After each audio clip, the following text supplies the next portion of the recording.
Bonsoir. Bonsoir. Nous sommes avec Mohamed Fauté Kalé, le premier commissaire du festival Malafidi. Festival de Lafidi. Festival de Lafidi. Hein. Fauté, avant de parler de cette nouvelle édition et d'autres perspectives qui sont cachées derrière, j'aimerais juste savoir, est-ce que c'était de la blague ou bien le sérieux? Bon, je ne sais pas. Dites-moi, vous avez dit que la vieille, votre maman, vendait 450 kilos de riz par jour. Attends, c'est de la blague ou quoi? Non, mais il faut nous prendre au sérieux quand même. En fait, quand on le dit, ça dépasse l'entendement des gens. Mais c'est vrai, c'est une vérité, c'est pas une histoire à imaginer. Nous l'avons vécu. Et heureusement qu'il y a des témoins qui sont vivants, qui ont commencé à témoigner depuis l'année passée sur la chose. C'est vrai, ma maman a vendu. À l'époque, j'ai dit 400 kilos, j'ai omis 50 kilos. C'est pas 400, c'était 450 kilos par jour. Je le dis bien, par jour. Au fait, c'était toute une industrie. Il y avait une trentaine de personnes qui travaillaient sur la chaîne.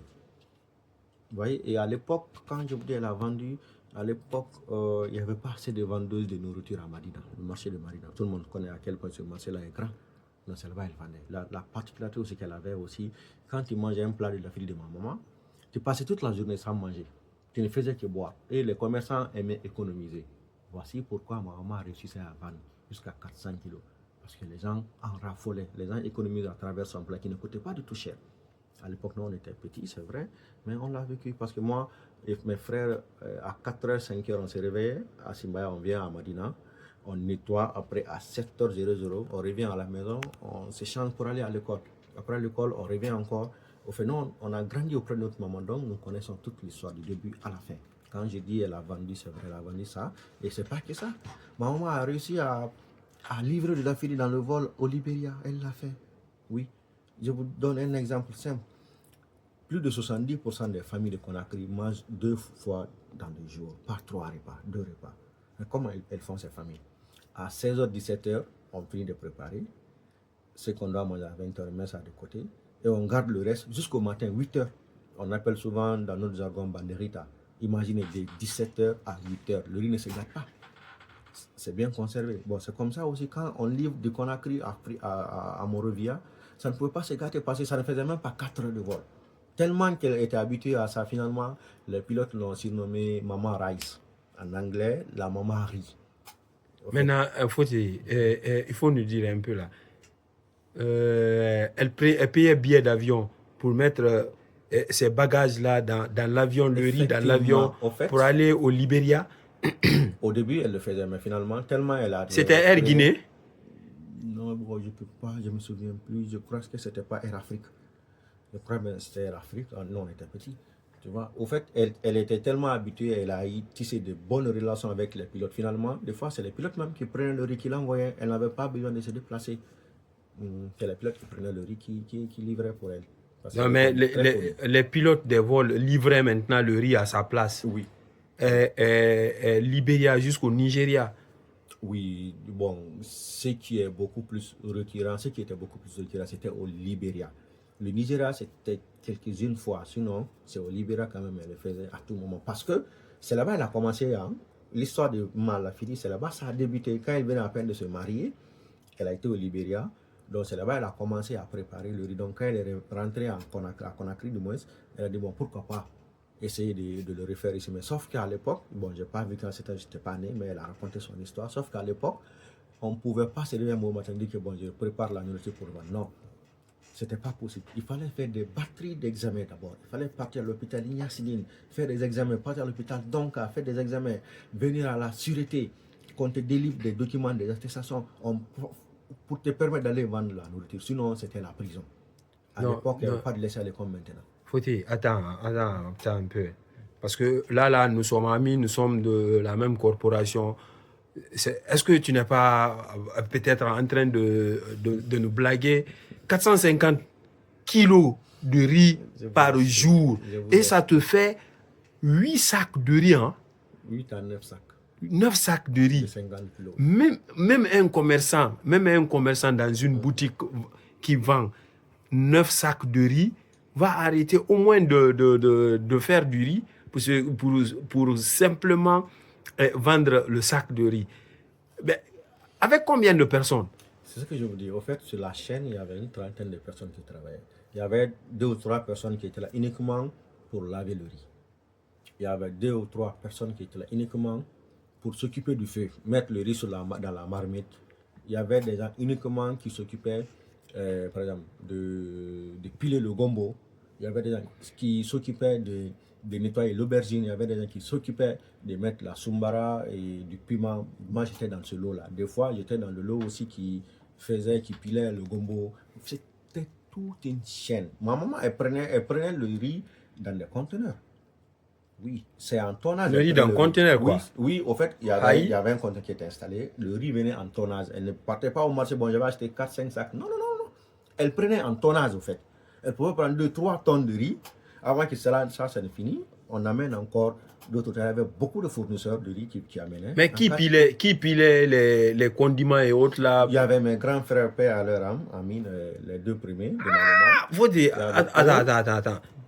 450 kilos. Oui. Une seule personne ne peut pas piler. Il y a des témoins qui vivent, qui peuvent en témoigner. Une seule personne. Est-ce qu'une seule personne peut piler tout ça là? Non, j'ai dit, c'est pas une seule personne. C'était toute une équipe. Il y avait mes grands frères qui le faisaient, je le faisais. Il y avait d'autres personnes parce que ma maman, elle n'a pas pris des employés qu'elle payait. Non. En fait, c'était les enfants de ses connaissances, ses cousins au village, ses amis ici. Ce sont eux qui ont amené leurs enfants dans la famille pour pouvoir les déménager. Chaque soir maintenant, elle donnait quelque chose à tout le monde. À tout le monde. C'était ça, en fait. Sérieux, hein? Tes grands frères et ses amis là pouvaient faire la boxe. S'ils réussissaient à piler tout ça là chaque jour. C'était des vrais sportifs. C'était des vrais sportifs, mes frères. D'accord. Et maintenant, nous avons vu 2 éditions du festival de l'Afidi. Cette année, ça sera la 3e édition. Hein? Oui. Qu'est-ce qui est prévu? Beaucoup de choses. D'abord, pour la petite histoire, pourquoi le festival de l'Afidi? C'est parce que l'Afidi a existé. Je le dis, ma maman vend de l'Afidi, ça fait plus de 50 ans. Ça fait plus de 50 ans, ma maman vend de l'Afidi. Et aujourd'hui, elle est née vers les années 40. Enfin, on ne peut pas dire exactement quelle année l'Afidi est venue au monde. Parce que c'est vers les années 40. Ça peut être 41 ou 49 ou 48, mais c'est vers les années 40. Donc, après tout ce succès qu'elle a eu dans la vente du riz, en 2010-11, elle avait arrêté de vendre le riz et elle est partie à la retraite. Et donc, du coup, c'est en 2021-2022, et ça lui a tellement manqué parce que pour elle, l'Afidi, ce n'était pas un métier, mais c'était sa passion. D'ailleurs, plus qu'une passion, parce que c'est dans ça, elle a beaucoup eu dans ça. Beaucoup eu dans ça. Elle a fondé une famille d'Adam, elle a entretenu sa famille à Conakry et la famille Machlong au village, à Dabola. Donc, elle a fait tout ça dans la vente de l'Afidi. Donc, quand ça lui a manqué, elle a voulu revenir à la marmite. Quand il m'en a parlé, j'ai dit non, c'est pas la peine, c'est bon, tu as tout eu dedans, qu'est-ce que tu vas chercher maintenant? Si c'est le succès, je n'en connais pas s'il y a une vendeuse de riz qui a fait plus de succès que toi en Guinée. Non, mais sérieux, parce que c'est la vendeuse la plus célèbre. Si elle réussissait à faire 450 kilos par jour. N'en doutez pas, parce que ce que je dis, c'est une vérité. C'est une vérité, c'est pas du people, c'est une vérité. Parce que nous l'avons vécu, il y a des témoins à Marina qui ont commencé à témoigner. Vous pouvez aller faire des interviews à Marina, vous allez forcément trouver des gens qui ont vécu cette période-là. Et aussi en ces temps, quand tu venais, si tu n'as pas ton mot, tu n'as pas le riz. J'ai vu des gens qui partaient faire descendre la marmite du feu, venir déverser le riz dans le grand bol pour que l'Afidi les serve. Nous, on a vécu tout ça. À l'époque, il n'y avait pas les médias sociaux, il n'y avait pas les médias qui étaient développés en Guinée à l'époque. Donc, c'est pourquoi c'est passé inaperçu pour cette nouvelle génération. Donc, du coup, quand maman il a décidé de revenir à la marmite, je me suis opposé. Mais finalement, j'ai fini par céder parce qu'elle avait fait du chantage. Elle m'a fait du chantage finalement. J'ai cédé. Donc, j'ai vu 2 choses dedans qui étaient importantes.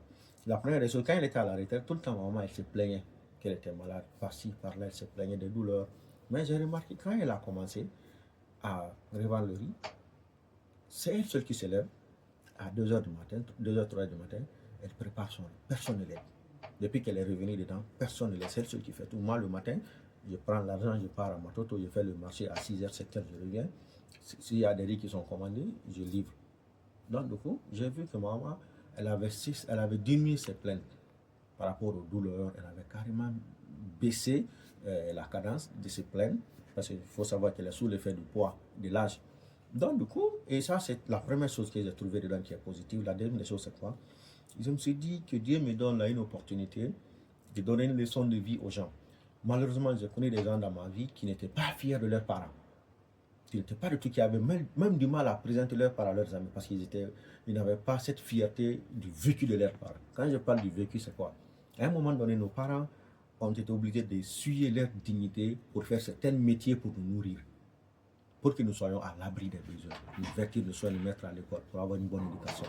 Donc certains métiers, dans des contextes normaux, ils n'auraient pas dû le faire. Mais ils l'ont fait parce qu'ils voulaient protéger la famille, les enfants. Non, mais ça c'est pas un métier qui salit la dignité d'une personne. Moi, j'ai connu des amis, des gens qui n'étaient pas fiers, moi, de leurs parents par rapport à ça. Moi, j'ai dit, bon, moi, je vais donner cette leçon de vie, leur dire que moi, je suis ce que je suis. On m'appelle Fauté, mais je suis le fils d'une pauvre dame qui vend du riz, de surpoids, le lafidi. Et je suis fier d'elle.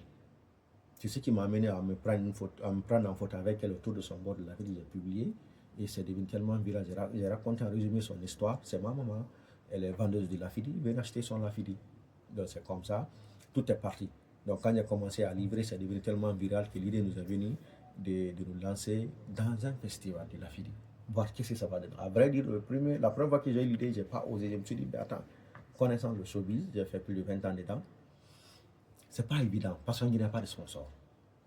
Les charges, quand tu te lances dans un projet, toi qui es le porteur de projet, ça tous viendra de ta poche. Si tu n'es pas prêt financièrement, no way, ça ne peut pas évoluer. Donc j'ai eu peur.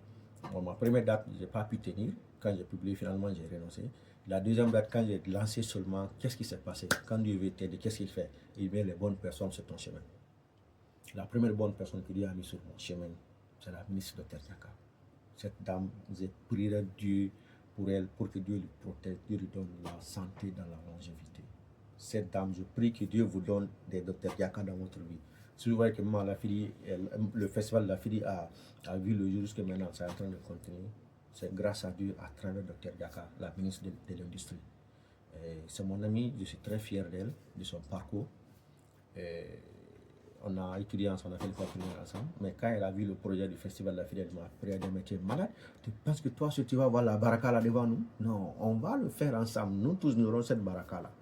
Donc c'est comme ça, c'est parti, elle s'est impliquée. La première fois, elle me dit, bon, écoute, moi je prends le site en charge. Elle m'a payé le site. Et finalement, j'ai rencontré aussi un de nos collègues, de nos amis de promotion aussi, Sekoundou Messi, qui est aujourd'hui le superviseur général du festival de la Fili, qui a rejoint l'équipe aussi. Et paf, Ibrahim est venu, Zaya, tout le monde est venu. Finalement, l'équipe s'est constituée, la chose a pris forme et on a fait le coup d'essai, la première édition qui est devenue heureusement le coup du maître. Et Diaka, elle est venue sur le site, elle nous a honoré de sa présence, elle a associé son image à cet événement qui a donné un éclat extraordinaire à l'événement en associant son image. Et paf, on est parti sur la deuxième édition. Elle dit aussi, écoutez, la deuxième édition, ça sera sur mon haut patronat. C'est moi, je vais mariner cette deuxième édition. Et on l'a fait ensemble. Au début, c'était 2 objectifs avec le festival de la Fili. Le premier objectif, vous savez, en Guinée, les gens ne sont jamais célébrés à leur vivant. Quand ils décèdent, on vient les célébrer à titre posthume. Ça sert à quoi de magnifier quelqu'un qui est décédé? La personne n'aura pas de ressenti.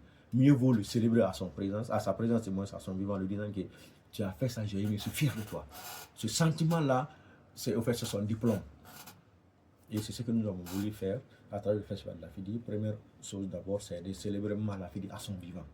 L'honorer à son vivant. Deuxième objectif, c'est quoi? Faire de la Fili un patrimoine immatériel de l'UNESCO. Pourquoi? Vous savez, en Guinée, on a plusieurs recettes culinaires qui sont très célèbres, mais fort malheureusement, ces recettes-là sont circoncis dans des régions naturelles. Comme prendre la Basse-Côte. Basse-Côte a le concours qui est très célèbre. Mais concours, c'est pour la Basse-Côte. La femme peut ne sait pas cuisiner, c'est pas sa culture. Tu donnes à une femme peut, elle va mettre beaucoup de piment, beaucoup de, tu auras gastrique finalement. Mais il prend également le ndapa. Ndapa, c'est pour le foot. Donne à une femme forestière, elle ne sait pas, c'est pas sa culture. Quand tu prends le taux, c'est la Haute-Guinée, donne ça à la femme souffle, elle ne sait pas. Prends le tombeau, donne ça à la femme peul, elle ne sait pas, c'est pas sa culture. Mais c'est la femme forestière qui sait bien le faire. Mais prends le lafidi, bon sang de bon Dieu. Qui ne sait pas faire le lafidi en Guinée? La Fili est la seule recette qui transcende toutes les régions de la Guinée. Donc on s'est dit, il est très facile de promouvoir le Lafidi que autre recette. D'ailleurs, qui est mieux placé de porter ce projet que Malafidi, qui est la pionnière vivante. Aujourd'hui, il n'y a pas quelqu'un en Guinée qui a plus de 80 ans et qui fait le Lafidi puis le vend. Il n'y en a pas. Voici les 2 raisons qui nous ont poussé au départ pour faire le festival de Lafidi. Maintenant, nous avons estimé qu'il faut évoluer. La deuxième édition, on s'est dit, attention, Malafidi, c'est une brave femme, elle est le symbole de la bravoure en Guinée, mais elle n'est pas la seule maman qui mérite d'être célébrée. Il y en a d'autres. Donc, nous avons eu l'idée de célébrer notre dame Chic-Choc, Oumou Dubate, celle qui a chanté le tube Femme d'Afrique, Moussoulou Segani, et Dr Yaka Siribé, la ministre, bien sûr, pas parce qu'elle est mon amie, mais de par son parcours. À son jeune âge, aujourd'hui, il y a des milliers de Guinéens qui s'identifient en elle. Donc, nous avons voulu célébrer ces deux lors de la deuxième édition, mais fort malheureusement, pour le jour de la consécration, il est arrivé ce que Dieu avait voulu, qu'on allait être déguerpis, on a été déguerpis. Mais qu'à cela ne tienne, l'âme du festival n'est pas morte, l'âme est vivante. On revient encore cette fois-ci avec plus d'énergie que les 2 précédentes éditions. La 3e édition qui va se faire, cette édition sous le haut patronat du ministre de la Culture, M. Moussa Moïsila, et qui est d'ailleurs beaucoup enthousiaste à l'idée d'accompagner ce projet. Il a souligné qu'il avait fait beaucoup d'efforts lors de la 2e édition pour nous accompagner, même pendant le déguerpissement, il s'était impliqué, mais malheureusement, il avait voulu que ça se passe ainsi. Donc, nous restons résilients. Donc, du coup, cette 3e édition va se faire sous son haut patronage. Au-delà de ça, nous allons célébrer 2 autres icônes aussi. Et à savoir Sayon Kamara Taramare, qui a plus de 30 ans de carrière musicale, un parcours extraordinaire, et Fatoumata Binta Diallo, dit Binta pilote, la première femme pilote d'hélicoptère en Afrique. Maintenant, cette année, nous avons essayé également d'évoluer encore, d'aller au-delà de célébrer ces icônes-là. Mais les objectifs ne changent pas. Il faut que l'Afrique soit reconnue comme un patrimoine immatériel de l'UNESCO. Nous avons voulu aujourd'hui, cette fois-ci, pour cette édition, associer des voix qui sont mieux indiquées que nous. Parce qu'aujourd'hui, on ne parle plus de Malafidi. Le festival Lafidi, c'est maintenant la nation. On parle de Lafidi qui est au-delà de Malafidi. Donc, nous avons décidé de trouver des ambassadeurs qui vont nous aider à porter ce projet-là pour aller le vendre loin, l'exporter. Donc, du coup, nous avons choisi cette année beaucoup d'ambassadeurs que vous allez découvrir avec l'évolution du temps. Encore, il y a quelque chose qui a échappé au monde. C'est que il y a eu des rumeurs selon lesquelles vous avez eu des troubles de mémoire quand il y a eu déguerpissement en plein festival, et on est venu démanteler tout, et tout ce que vous avez investi est parti en fumée. Alors, après vous êtes tombé malade pour dire que vous avez eu des troubles de mémoire. Il faut expliquer un peu qu'est-ce qui s'est passé. Parce qu'aujourd'hui, alhamdoulilah, vous avez encore votre santé, mais j'espère que, comme vous a expliqué, ce qui s'est passé, même si peut-être que vous n'étiez pas encore conscient, mais il y a eu des gens qui étaient autour de vous, auprès de vous. Qu'est-ce qui s'est passé? C'est vrai, je raconte ça avec beaucoup de pincettes parce que j'ai de la peine pour moi-même, au fait, parce que j'ai frôlé la mort, oui, à 2 reprises, mais si c'est pas le désespoir qui t'unit la maladie, c'est quand ta vie est finie, tu vas mourir. Le jour du déguerpissement, sous le choc, en rentrant, j'ai perdu contrôle de moi-même, jusqu'au carrefour de chez moi à cause d'un rond-point. Je suis venu percuter 2 voitures, une sortie d'usine et une autre sortie de port. Seul Dieu sait comment c'est arrivé. À un moment donné, j'ai perdu le contrôle, je suis venu rentrer dedans carrément. C'était autre chose. Ça a coûté ce que ça a coûté, mais c'était vraiment autre chose. Dieu merci, on a eu plus de peur que de mal. Mais au-delà de ça, c'est vrai, à vrai dire, moi, quand on me demande aujourd'hui, je dis le festival le mieux réussi des 2 éditions, c'est la première édition. Pourquoi? Parce que c'est de ça que je me rappelle. Cette 2e édition, beaucoup de choses se sont coïncidées.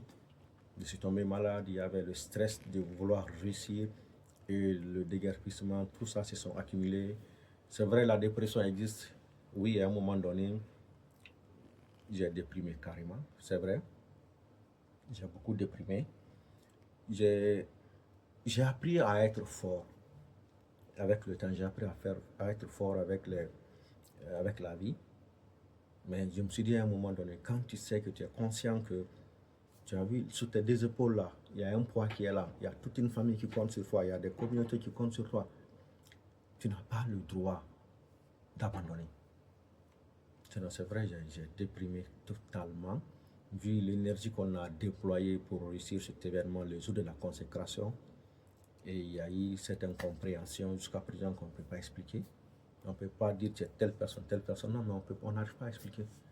Et c'est vrai, j'ai des troubles de mémoire à un moment donné, parce que jusqu'à date, certaines choses qui se sont déroulées, je n'arrive pas à m'en souvenir. Oui, c'est vrai, ça n'a pas été facile. Mais puisque je le fais pour ma maman, je le fais pour les mamans et je suis tellement fier de ma maman que je n'ai pas abandonné. Est-ce que vous avez, parce que en plein festival, on est venu démanteler tout et les gens qui sont venus avec les marchandises, il y a eu des femmes aussi qui ont préparé et qui ne pouvaient pas écouler toutes ces marchandises. Donc, il y a eu une énorme perte pendant ce festival. Est-ce que vous avez été dédommagé? Non, malheureusement, on n'a pas été dédommagé. Et c'est vrai, les femmes ont beaucoup perdu parce que c'était le jour de la consécration. Généralement, en Guinée, les événements culturels, c'est le dernier jour qui fait le plein. Donc, on avait demandé à toutes les vendeuses de cuisiner conséquemment. Oui, parce qu'on a vécu l'expérience lors de la première édition. Il y a eu assez de monde, surtout le dernier jour, les gens sont venus beaucoup. Donc, on les a dit, venez préparer conséquemment. Elles ont beaucoup préparé, mais fort malheureusement, pas que seulement la nourriture, même les boissons, une quantité de chaises, des équipements. Vous avez vu la décoration du site. Les équipements n'étaient pas disponibles en Guinée. Il a fallu qu'on voyage pour aller chercher ça en Chine. Seul Dieu sait dans quel calvaire nous avons été en Chine. 3 jours successifs sous la pluie à se battre à l'ambassade pour avoir le visa. À l'époque, c'était pas chose facile. Quand tu penses à tous ces efforts fournis, du moins ces énergies débauchées pour réussir l'événement, et puis un seul coup, on te dit non, ça ne peut pas se faire, il faut arrêter, sans même connaître la cause. C'était vraiment difficile, c'est pour ça qui m'a même causé des soucis de santé. Mais aujourd'hui, bon, bref, on ne va pas s'apitoyer sur notre sort. Aujourd'hui, ça va. Les femmes ont perdu beaucoup, nous avons aussi perdu beaucoup, mais on s'en remet à Dieu. Et on revient avec beaucoup plus d'énergie pour pouvoir faire, parce qu'on le fait pour le pays. On le fait pour le pays, c'est arrivé ce qui est arrivé, les femmes ont compris que ce n'était pas notre faute. Ben voilà, elles sont résilientes tout comme nous, et c'est nos premiers partenaires. Les exposantes, les vendeuses sont les premiers partenaires du festival de la FIDI. Donc, d'ailleurs, je vais profiter de cette caméra et leur lancer un appel. Vous avez pris en nous lors de la première édition, vous êtes venus. On a réussi, on l'a fait. Vous avez cru en nous aussi également lors de la deuxième édition, vous êtes venus, on a réussi. On n'a pas échoué, hein. On l'a fait. On n'a pas juste terminé, mais on l'a fait. Et cette troisième édition aussi, on va le faire. On va vraiment bien faire le festival La Fidi. Et c'est compter sur vous, comme vous pouvez compter sur notre détermination. L'équipe de Ma La Fidi n'abandonnera pas, ne lâchera pas. Parce qu'on s'est promis de le faire. On va aller, il n'y a pas de bout, on ira loin. On ira kadaou. On va le faire. Et à ceux qui s'inquiétaient pour ma maladie, Dieu merci, vous voyez, j'ai repris la forme. Je suis un régime, je ne veux plus grossir bêtement comme avant. Donc c'est pourquoi j'ai maintenu ma forme, la maladie est déjà partie. Et la dépression, oui, c'est passé, c'était un temps, oui, c'est vrai, j'ai déprimé, mais j'ai juste refusé de reconnaître. Voilà, parce que je suis un homme fort qui sait qu'il y a beaucoup d'espoir qui est en lui et donc il n'y a pas le droit d'abandonner. Donc, on va le faire cette année, cette troisième édition, on va le faire, ça serait du 30 avril au 3 mai.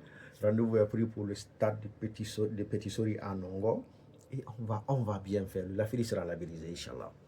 Merci beaucoup. Merci.